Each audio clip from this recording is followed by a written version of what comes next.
তাড়াতাড়ি weight loss করতে চাও তাহলে এখনই কিন্তু এই চিয়া সিড লেমন হানি ড্রিঙ্কটা তোমাদের লাইফস্টাইলে ডেলি অ্যাড করে নিতে পারো। এই ড্রিঙ্কটা বানানোর জন্য সর্বপ্রথমে আমি হাফ কাপ মতন জলের মধ্যে নিয়ে নিয়েছিলাম 1 চামচ মতন চিয়া সিড, যেটাকে আমি 2 থেকে 3 ঘন্টা মতন ভিজিয়ে রেখেছিলাম। তোমরা চাইলে ওভারনাইটও ভিজিয়ে রাখতে পারো। এবার এই ড্রিঙ্কটা খাওয়ার কিছুক্ষণ আগে এর মধ্যে দিয়ে দিতে হবে হাফ কাপ মতন উষ্ণ গরম জল, কেটে রাখা হাফ পাতিলেবুর রস, আর দিয়ে দিতে হবে 1 চামচ মতন এখানে মধু। আর রেডি হয়ে গেল আমাদের ওয়েট লস ড্রিঙ্ক।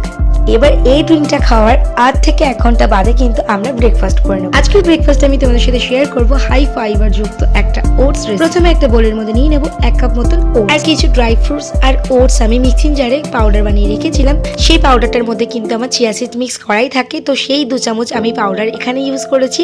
তারপরে উপর থেকে দিয়ে দিয়েছি আমি 1 চামচ মতন জ্যাগরি পাউডার। এবার এই ওটস রেসিপিটাকে আরো টেস্টফুল করার জন্য আমি এখানে কলা আর কিছু আমের টুকরো দিয়ে ভালো মতন ওটসটাকে মিশিয়ে নিয়েছিলাম। তোমরা চাইলে কিন্তু এখানে অ্যাপেল বা তোমাদের পছন্দ মতন যে কোনো ফ্রুট তোমরা ইউজ করতে পারো। আমার প্রোফাইলে কিন্তু আরো এরকম অনেক রেসিপি দেওয়া আছে ওয়েট লসে, তোমরা চাইলে সেগুলো দেখতে পারো। আর ভিডিওটি ভালো লাগলে একটি লাইক, কমেন্ট আর শেয়ার করে দেবে। Bye bye.